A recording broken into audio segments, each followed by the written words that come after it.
All right, so we have this entire week, we have next week the entire week, and then the following week, all we have is Tuesday. Because you guys work on Monday, and then the exam is on Wednesday that week. Clear? So we have 2 weeks and a day pretty much to review. So that gives us, in counting tomorrow after school, don't forget tomorrow after school, it's our last after school meeting ever. Where? Tomorrow after school. Oh, yeah. The following week, we're not on, we're off that week, okay? After The whole thing, we can do all the celebrating we want, but for now, it's study mode. It's totally study mode. Can we study that? So the plan is to do a section every single day. Okay, that's my goal. So for example, today I want to go through the non-calculator part of your practice test. If we finish early, we'll go on to the calculator portion also. I want to review it. But what I want you guys doing is a practice section every night. So every night you're just going to get one section. It's not a whole test. So for example, tonight your section is going to be the 2008 non-calculator section. Tomorrow night your section is going to be the 2008 calculator section, multiple choice both. Then on Thursday we'll do a part 2 for homework, and on Friday we'll do another part 2 for homework. So every night you'll do one of those. The next day we'll try to go over it. Right now though, we're going to be a little bit behind, not behind, but I want to go over these too because you just took them over the weekend. So I want to go into these. So we might be a little bit pushed back, but every night you're doing a different section. Whether you're taking the calc exam or not, whether you took the practice exam or not, because I know some people didn't make it to their practice exam, okay? We're still all going to go over this together because in the end of the year, guys, don't forget, we still have to take our integral application stuff. We have to do all those assessments, take that test. We're pushing that back until after the actual AP exam, just to save time. Can you teach that Okay? again too? Say again? Can you teach that again too, please? Can I teach that again? What do you mean? Go over it before you take the assessment. Oh, sure, but we're worried about that after the exam. We'll talk about that afterward. For now, we're in exam mode. That's what we got to do. So with that said, that leaves us pretty much 4 nights this week and 4 nights next week to practice. So at the end of these next 2 weeks, you'll get through 2 exams at least. The 2008 exam for sure, and then I'm going to have you guys do another multiple choice exam.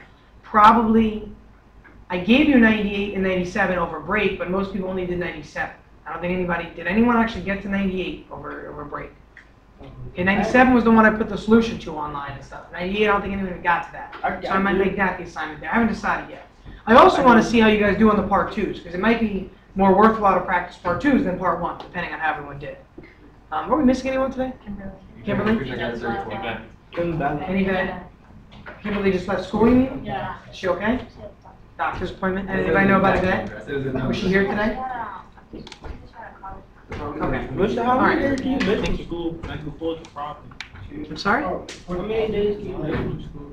I don't know. Anybody know what the number is? How many days can you miss school? Can you miss school? 9? 9 full days for the year? Yeah. So it's an issue? And a half day or lateness is considered a half absence, just so you know.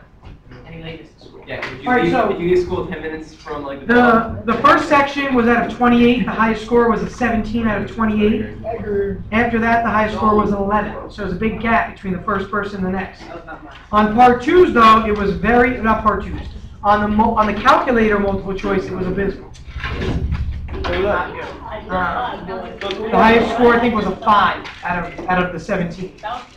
So we obviously have to spend time working on that. Some of you did really well on the non-calculator, and then the calculator multiple choice just bombed it. For those of you, obviously, who took it on Saturday, remember I missed those 4 questions?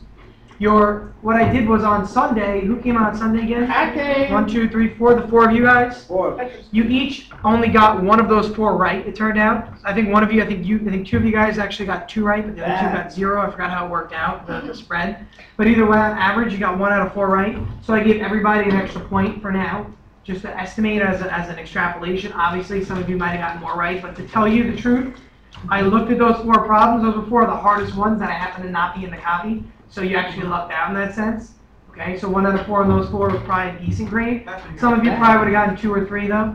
So for now, I just gave everybody a bonus point. So on your second page, for example, if you see a score and you took it on Saturday, add 1 point to that.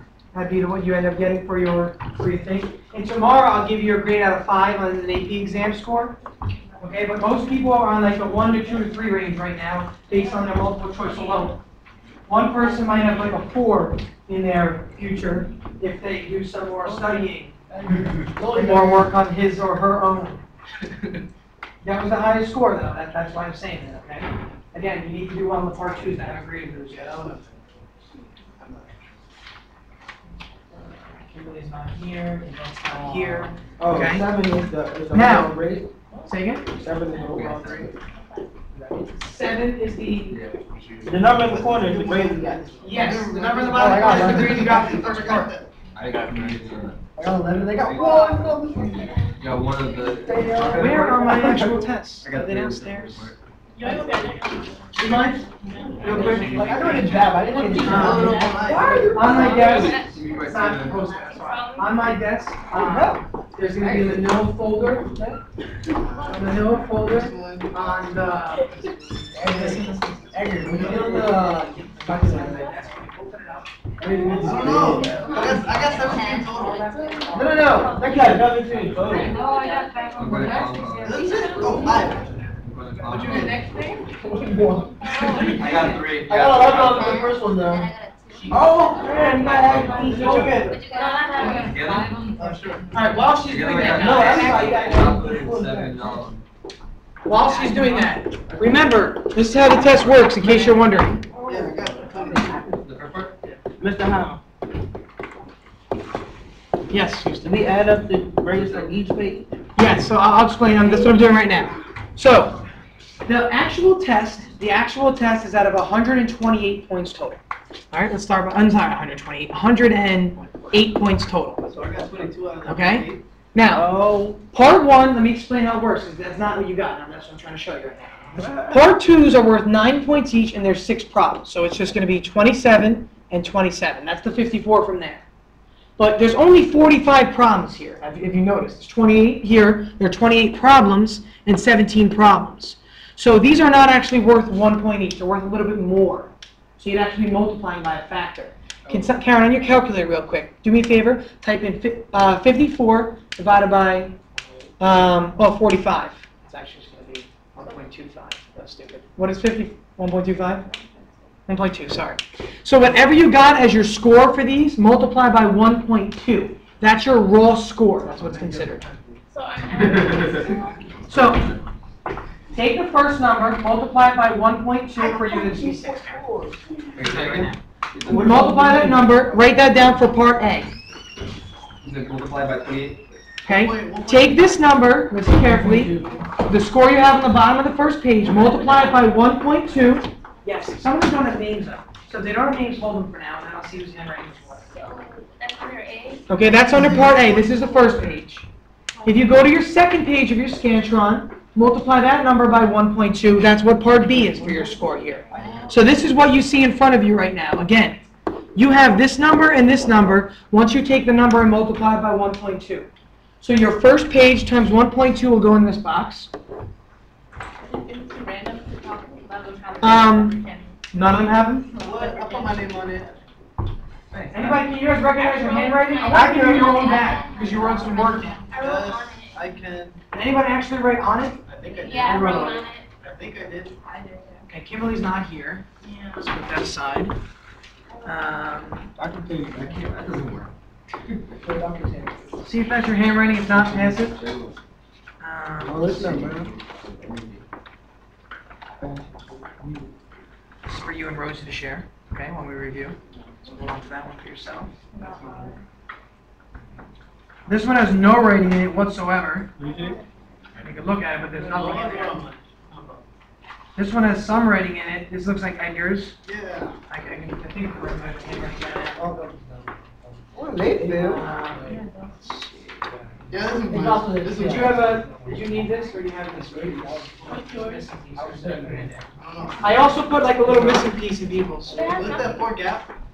That's one for. Oh wait, This- somebody wrote on this. It looks like we're Cobb. Cobb, take a look at that, tell me if that's right or not. I don't know it's right here. Oh, there is some writing on that. Anybody know whose writing that is? That might be Kerry. Looks like Kerry. Ah, yes. This looks like either Christian or Houston. No, I yeah, am. maybe. You got yours yet? Yeah. I might do I that. think that's yours. Yeah. Mr. Raleigh, okay. This looks like Karen's. Or little gifts on 8. TV shows. Sure, it's a TV show. It's not weird. Yeah. Did you write your freeze like that with little thing on the end of it? Little green line on it? Who else didn't get one yet? Did anybody else not get one? Oh,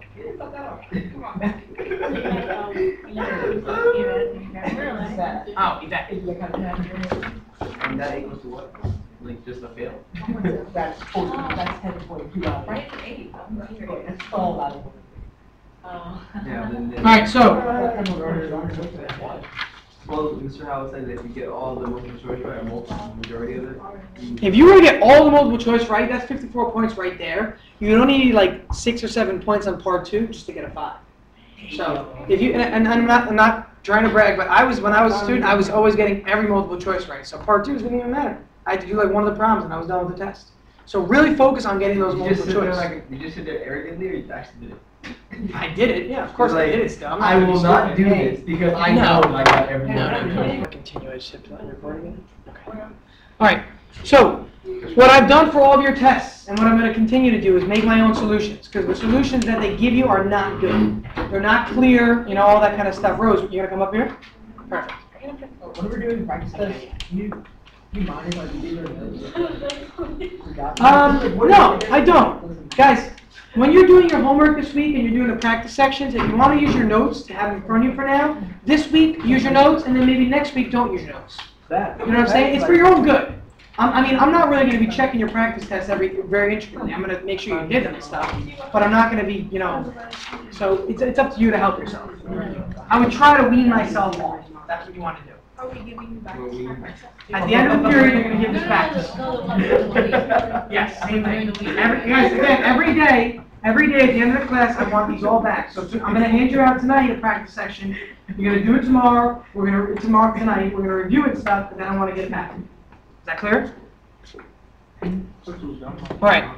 So this was 2003 we're looking at, right? 2003? And I want a copy for myself, so I'll use this. This is yours. Keep your own. I got this over here. All right.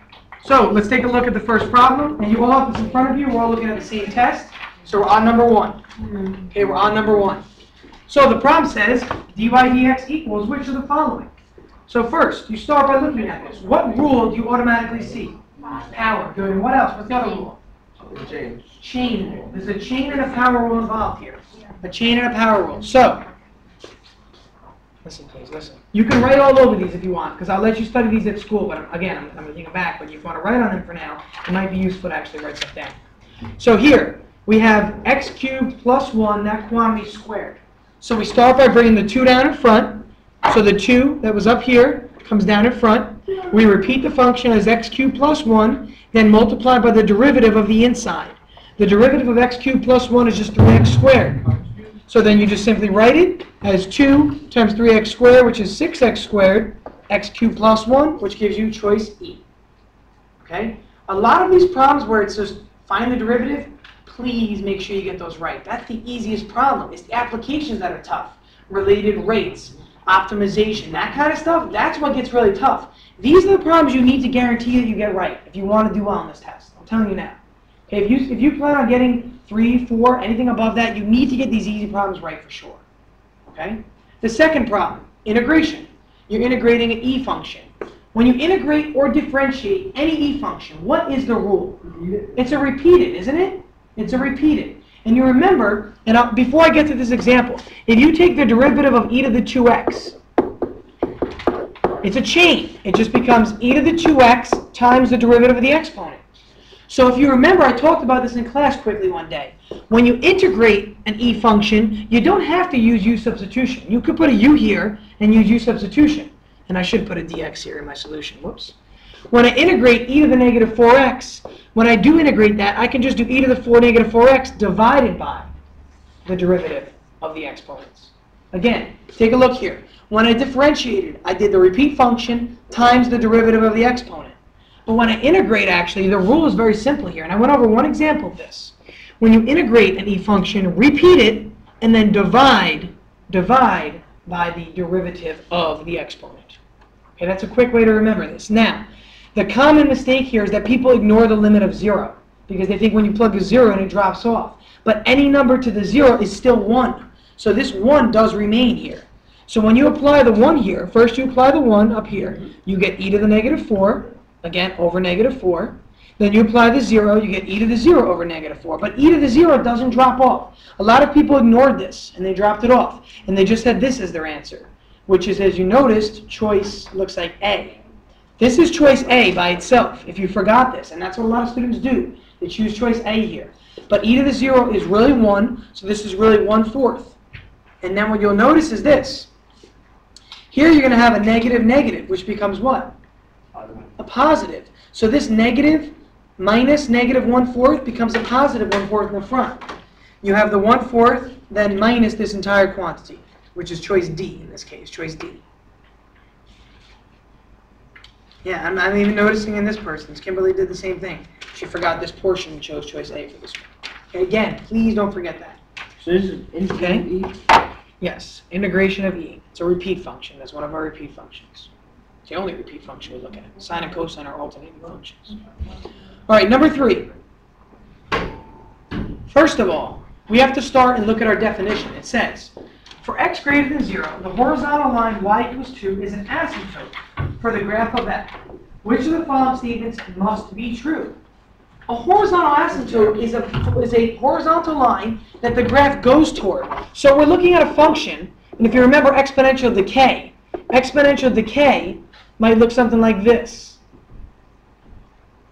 So it has a line here. First of all, sorry, I shouldn't have highlighted the 1. Let's do a 0. Okay, because the 1 is where it crosses the axis. So it crosses the axis at 1, and then it becomes exponentially lower and lower and lower, but there's an asymptote there. The x-axis acts as an asymptote. So the asymptote for this kind of a problem would be the x-axis, which is y equals 0. So that tells me that the limit as x goes to infinity, or the end behavior of the function f, is just 0. Because this, as it goes to infinity, it's getting closer and closer to 0. So for this kind of a problem, if it tells you there's an asymptote, for x greater than 0, everything to the right, and it's an asymptote at y equals 2, now it's a graph that looks similar to what we just had there, but instead of being y equals 0, we're going to be at y equals 2. So what we end up having now is this. This is what we have right here, like that or like this. Either one, it doesn't matter. But the idea is that there's an asymptote at y equals 2. So if there's an asymptote at y equals 2, it means that the end behavior is 2. Thus, choice E is our solution for this one. Look at choice E. It says the limit as x goes to infinity, or as x goes to the right forever, is going to be 2. That's what the problem is asking for here. Why couldn't it be like at 2 right now? Or it is like... So the horizontal, because that's not necessarily true. That's f of 2. F of 2 is the point right here. It's not undefined. There it is. F of 2 is this, right? It's the value of the function when x is equal to 2. That's what f of 2 is. We don't know that it's undefined. It could be a point there. All that you know from an asymptote is simply that the end behavior goes to that value. And either end, notice I put here, either end goes toward that value. But look at our problem. What did it say? For x greater than 0. For x greater than 0. So that means that we are really looking at this portion right here. As x goes to positive infinity. As x goes on and on forever. Okay? Let's take a look at number 4. What kind of a rule is number 4, everybody? Quotient. What's the rule for quotient? Who has that one memorized? Good. Here's low. D high minus high. D low. All over low square. Okay? It's just a matter of simplifying after that. I'm not going to spend time going through that, okay? Again, you got to get that problem right, people. That's your simplification. If the low square, then blue. Really? Really? Number 5. The integral of sine. What is this pretty much testing you on, guys? Trigonometric. Trig integrals. That's it. They want to know if you know the trig integrals. And again, this is non-calculator. So this has to be memorized, really. The integral of sine is negative cosine. So I start by doing that. I go from pi over 4 to 0. Now, what do you think people did again here? They just left the cosine? Yeah, and they forgot the negative sign there. Or they ignored the 0 because they thought 0 would drop off. But the cosine of 0 is actually 1. Okay, so again, you apply the pi over 4. What's pi over 4 in degrees? 45? 45. And the cosine of 45 is radical 2 over 2. So we've got negative radical 2 over 2 minus 1, which if you look at is choice D if you distribute. It becomes root 2 over 2 plus 1. Again, distribute this negative to both terms, and you'll see that. Okay, choice D. Number 6. Oh man, these ones, guys. Remember, when the degrees are the same, when the degree of the numerator equals the degree of the denominator, the end behavior is the limit, really, or just the ratio of the leading coefficients. Okay, so for this problem, all you need to look at is right here. The ratio is 1 over 4, 1 over 4, 1 over 4, 1 over 4, 1 over 4. It always works. Are we clear on that? And whenever you have a ratio with the denominator and the numerator the same as the order of them, the numerator and denominator have the same degree or order, all you have to do is look at the ratio of them. All right, let's go take a look at number 7.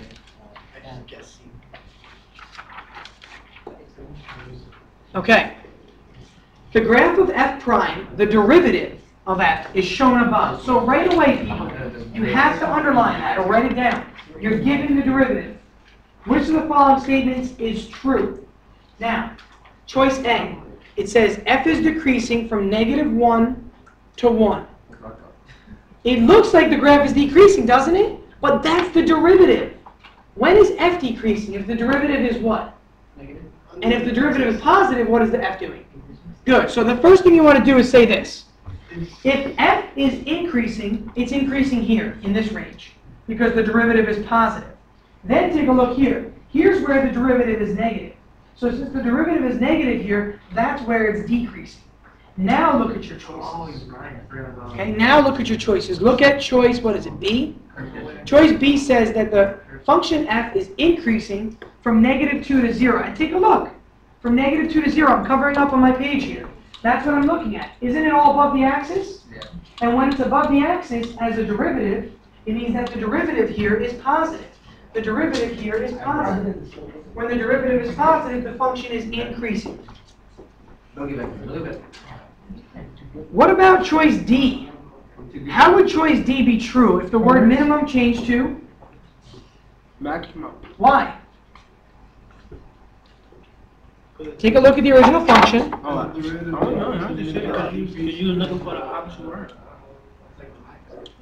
So here, look at choice D. Oh. It says that there's a I got minimum it. at 0. I got it, because increase no less and decrease no now. Yeah, isn't this increasing function? Because again, this is f prime. Remember, this is f prime we're graphing. That indicates increasing because above the axis. This is when the function is decreasing. So it tells us that the function f, if I were to sketch f here now instead of f prime, the function is increasing, and then the function is decreasing. So what would this be considered? A local max. But choice D says it's a local min. That's the mistake there. Okay, again, it's a local max, God bless you, because it was increasing, God bless you, then decreasing. I did not say G that. Number 8, please. Number 8. Yes, I did. I've done so many. Whenever, and here's my key, guys, and I put this in your review packet I'm going to give you at some point. Whenever you're given a graph, first thing you do is figure out what is it the graph of. Because sometimes they'll give you the first derivative. Sometimes the second derivative will be given as a graph. Okay, same thing with tables. They give you table values. Are they giving you the derivative, the original, the second derivative? What is it? All right, number 8. What did you have to use? Obviously, you can see I put it up here, but what kind of method? Why use substitution, Karen? You're correct. Okay, good answer. Something they can do it. What indicates? You see two functions that are being multiplied. And we don't have a rule for multiplying with integrals. It doesn't exist. So we use u substitution. So this problem, you start by saying that u equal x cubed. Why did I start with x cubed, Christian? Yes, take a look. When you take the derivative of this, you get 3x squared, which will end up canceling with my x squared in the front here. Okay, that's the reason we do that, because it will end up canceling there. Okay, is that clear as far as that goes? Mm-hmm. It will end up canceling? All right. Now, with that said, you just go through the process. du dx is 3x squared. Solve for dx, you get du over 3x squared. So I start by putting, instead of dx, I put du over 3x squared. The x squareds cancel. These x squareds here cancel. I'm left with a 1/3. I bring that out in front. And I'm left with cos u du. The integral of cosine is positive sine. How do I remember that? Because the derivative is the opposite. Very good. The derivative of cosine is negative sine. So the integral is positive sine. So it's positive sine plus c. The 1/3 is still in front. That's a u. I know that u was given as x cubed. I take the u, or the x cubed, plug it back in, and that's my answer. Choice B. Where's negative? Say again? Oh, never mind, sorry, I'm looking at it. Okay. A is negative, yeah, and that's if you mixed up your negative positive there. Number 9. You have the natural log of some function equals, then find the derivative at 0. What's the derivative of natural log, everybody? 1 over x. But you have an x here in your natural log. It's a whole thing, right? So remember, the rule is always with natural log 1 over whatever the argument had been. And the argument here was x plus 4 plus e to the negative 3x. Now, if you're doing 1 over that, it's a chain rule now, because the argument was no longer x. Remember, the original function is not natural log of x. So you have to multiply by the derivative of the inside. Take a look at this green box. The derivative of it is simply 1. There's nothing from this derivative. The 4 drops off. Its derivative is 0. The derivative of e to the negative 3x is e to the negative 3x times the derivative of it, which is negative 3. Okay, so this is what you end up getting. Just go ahead and plug in a 0 for x. This drops off. It goes to 0. 4 carries down. E to the 0 is just 1. This 1 carries down. E to the 0 is still just 1 there. And then just analyze your answer.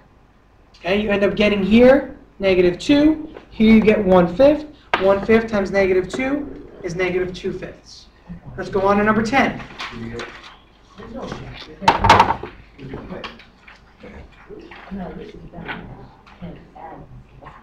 All right. Number 10 is difficult yet so easy if you actually write this stuff down. It really helps, and I'm not joking. Don't do it in your head. This kind of a problem here. At some point in time, you might be able to do it in your head, and I'm just telling you to help you on the test.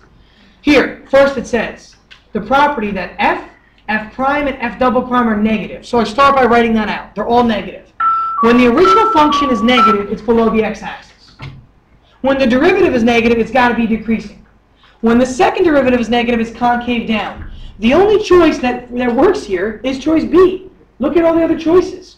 Choice A is out because it's increasing, then decreasing. That's not right. Choice B is out because it's decreasing, it's concave down. Sorry, choice B is in because it's decreasing, concave down, and below the axis. Choice C is out because choice C is increasing, which is not what we said, it's decreasing. Choice D is out. Why is choice D out? Concave up, concave Good. Choice D is concave down at first, but then it turns to concave up. And choice E is out because it's not below the x-axis. So if you wrote down these 3 things on your paper, there is absolutely no way you can get this problem wrong. Okay? Yeah, that's fine. Again, there's no way you can get it wrong. And I'm not joking, guys, when I say this. That problem is one of the problems that's on all the exams. Every exam. You're going to be given some criteria, and you're going to be given a bunch of graphs, and it'll say match it up. Okay? The criteria might be different, but the same idea goes about. All right, this one is tough. And this one is tough because I went over U substitution, but I didn't go over this part, and I understand why it could have been. So let's go through this problem. First, they're telling you what U is. You see that? They're telling you the U value. So you start by saying U equals that. Then you say du dx equals the derivative, which is just 2. You solve for dx, you get du over 2. Ignore this for a second. I'm going to go back to where this comes into play, and this is what I didn't show you guys yet. So at this point here, you have dx equals du over 2. So you plug that in for your dx, you put du over 2. You bring the 1/2 out in front. Now, the question becomes, Mr. Howell, where the heck did the 1 and the 5 come from? Okay, what are the limits you see on this paper? Everybody see the 0 and 2 there? But those are the limits if you're integrating with x, correct? But look at all of your integral choices. What are they integrating with? So you need to know what u is now. So here's what you do. You go up here and you look at the relationship between u and x. Look at this relationship. If you knew, look at your integral limits. X was 0, wasn't it? It was 0 to 2. Plug in a 0 here for x. What do you get? 1. Isn't that where the 1 comes from now? Again, the integral that we were doing for this problem was really the integral from 0 to 2 of radical 2x plus 1. And that was when I was integrating with x. but I'm integrating with u. So I need to take my limits here, and plug them in for x to get what u would be. So if I plug a 0 in for x, I get a 1, which is where that limit comes from. Take the upper limit, which is a 2, which is the limit for x's, plug it in for x, a 2 there. 2 times 2 is 4, plus 1 is 5. That's where that limit You would comes always from. do that? for the limit? Always. So if you wanted to, you could actually just write the limit. Instead of 0 to 2, you could do the integral from 1 to 5 like this, and just do the integral like that. You'll get the same exact answer. If you did this integral right here, or if you did this integral with the correct substitution stuff in 0 to 2, you'll get the exact same answer. That's what you're going to ask? Yeah, so you don't have to worry about the change in the. If you don't substitute back in for u here, so you know how we define u as 2x plus 1? If you sub back in 2x plus 1 here, at the very end of this problem, after you integrate it and stuff, your limits would be 0 and 2, because you're doing x. But if you continue to do everything with u, you just change your limits. How do you change your limits? By whatever your definition of u was. U was defined as 2x plus 1, so take the x limits, plug them in there, and get your u limits from that That's why it's value. wrong, because in respect to you. And that's why what, Kenny? If the answer is in respect to you. instead of- Correct, correct. And that's it's why wrong. choice B is not correct. Yeah, actually, Did everybody choose choice B, it looks like? Yeah, Yeah, that's my fault because I didn't go over this. So now you know for the exam. But this is good, guys. I have a list of topics that we really haven't gone into detail about that I've seen come up. And this is very rare that it comes up. So I don't think you're going to probably see it on the test, but you might. So it's good to know for that. Okay, it's good to know, but it's not one of the common problems. Number 12 is simply what I wrote here. Take a look at what I wrote on the board. I mean, there's nothing more to number 12 than that. You're just analyzing a word problem. It says, the rate of change of volume, dV dt, rate of change of volume. That's the first thing. Of water in a tank with respect to time, that's where the T comes from, is directly proportional.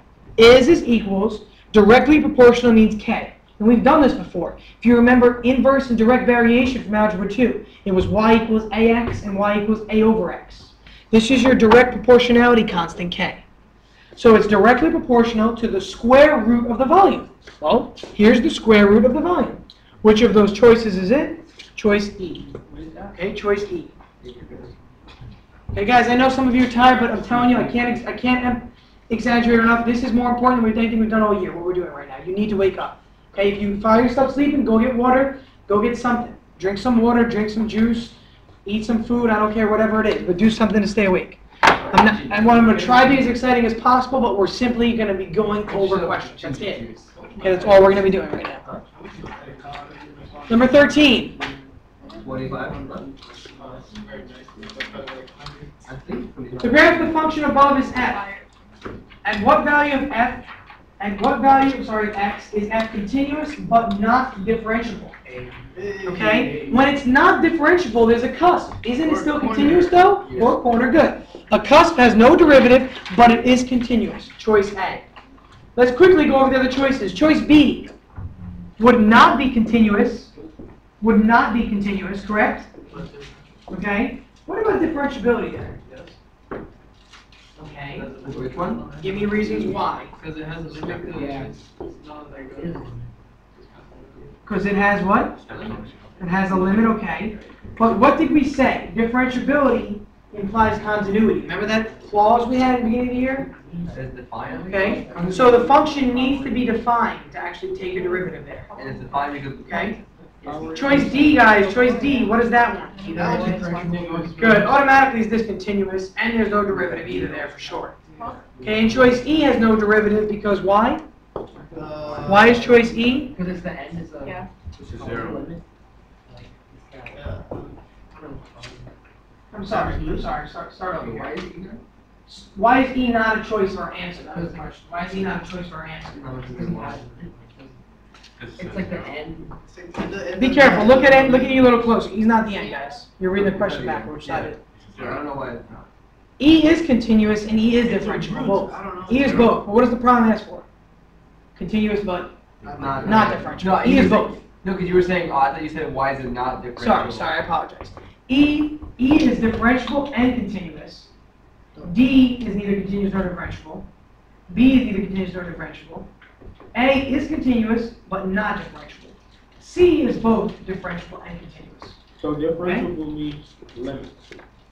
Differentiable means that you have the limits at both sides and you have the value of the function equaling there. Okay? All right, number 14. Number 14, what are we doing for number 14? A long chain rule. It's a product rule. I mean, there is a chain rule in there, for sure. Yeah. But the main one is a product rule, right? All right, so here, A is x squared, B is sine of x. Sorry, sine of 2x. That's what A and B are for the product rule here. What's my product rule? So A times derivative B plus B times derivative A. Good. A times the derivative of B plus B times the derivative of A.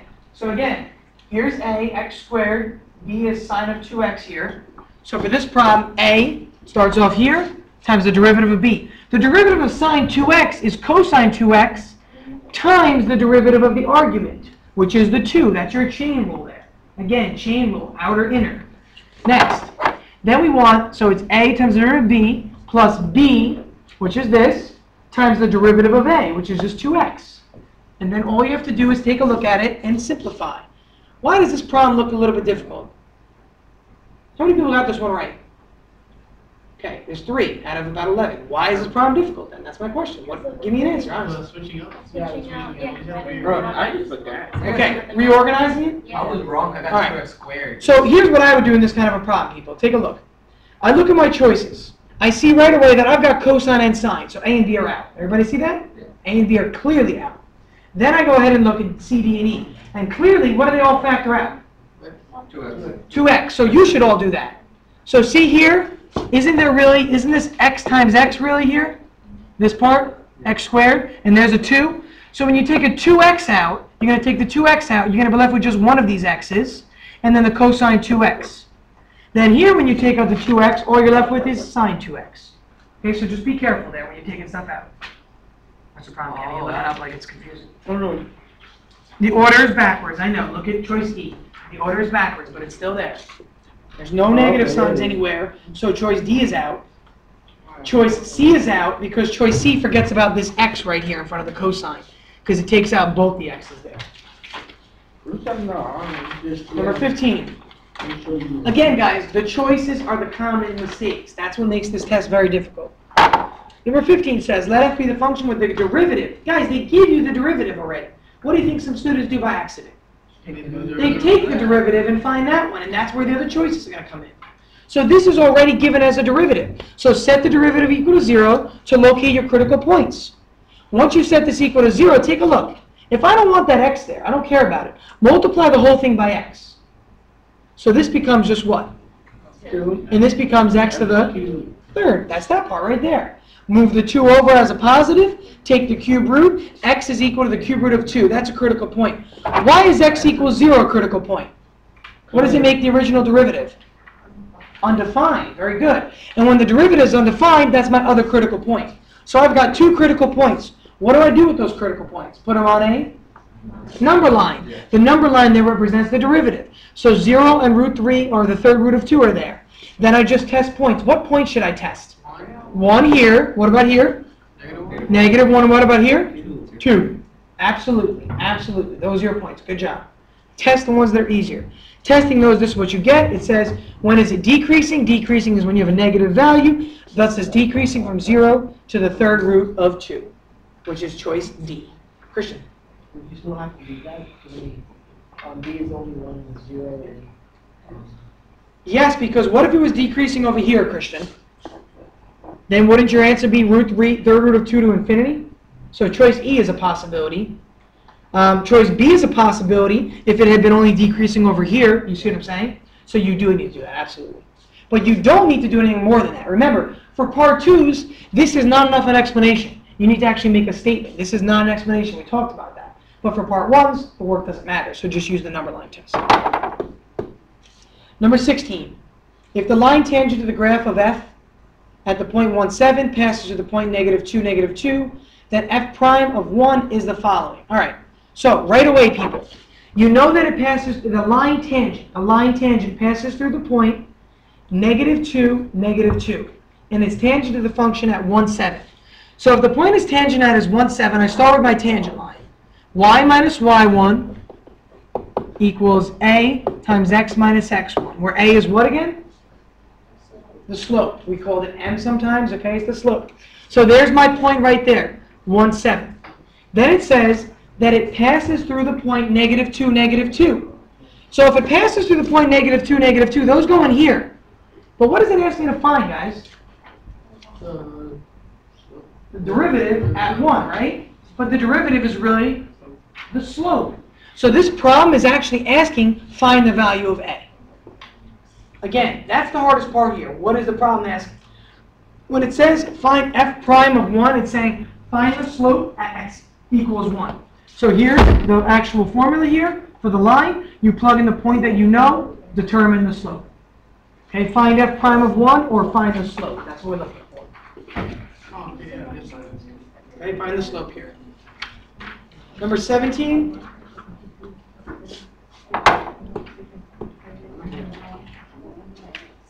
Right away for number 17, you see the word concavity. So what do you think about?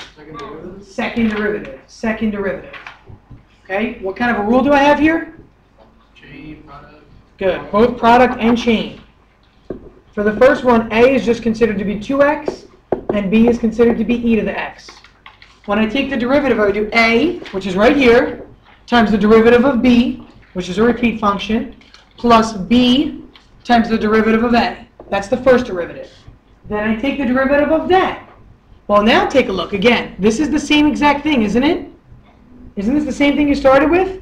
So this is still a and b. So a times the derivative of b plus b times the derivative of a plus the derivative of this, which is just 2e to the x. Again, the derivative of a repeat function is just that function itself. The 2 doesn't matter. It's a coefficient.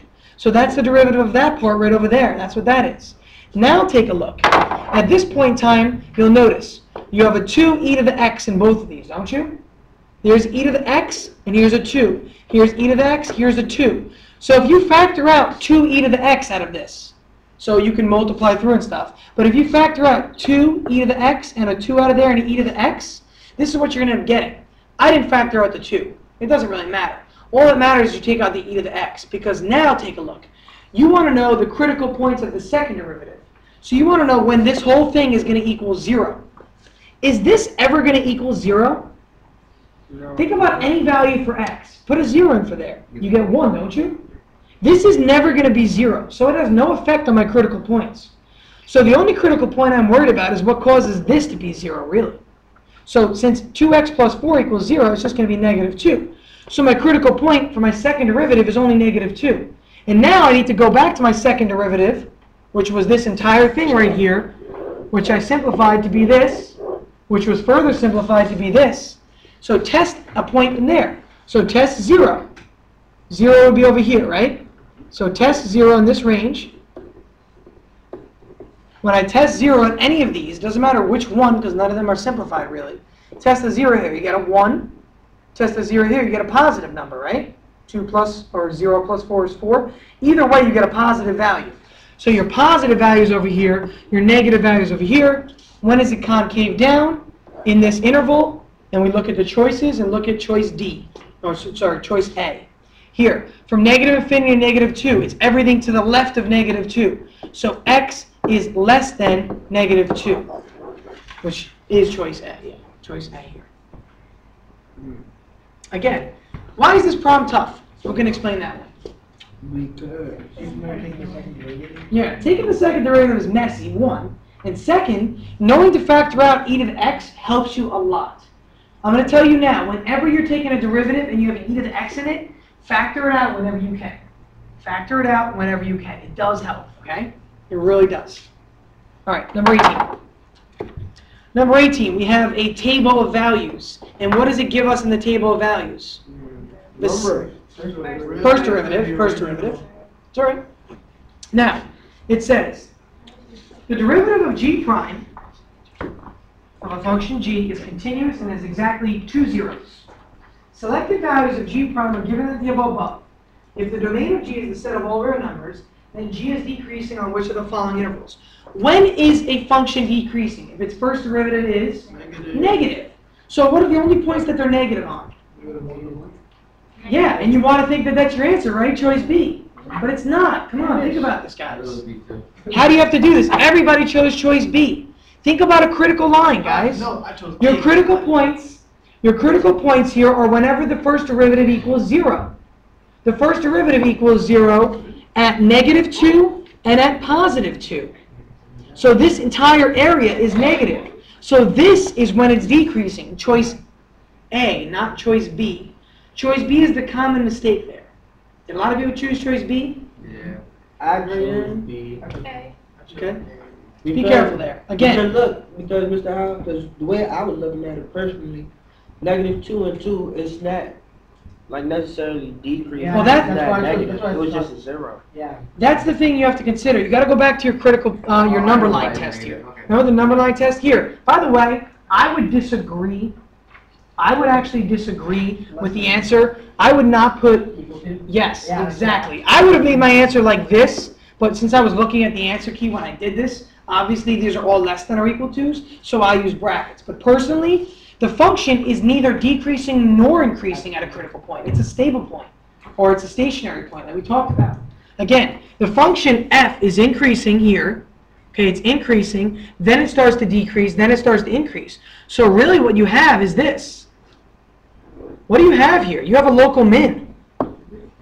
And here you have a local max. And a local max and local min, they're neither decreasing nor increasing. So you got to be careful there, guys. Again, you got to be careful. I know that's annoying. Please excuse the That's not interruption. us, is it? Ms. Kelly, You got 2 District minutes. Please call the front We got a few office. more Ms. minutes, District, please call the front office. Any other questions on this one? Okay, I agree with you, Christian. I totally do. But in this kind of a problem, start with your number line test.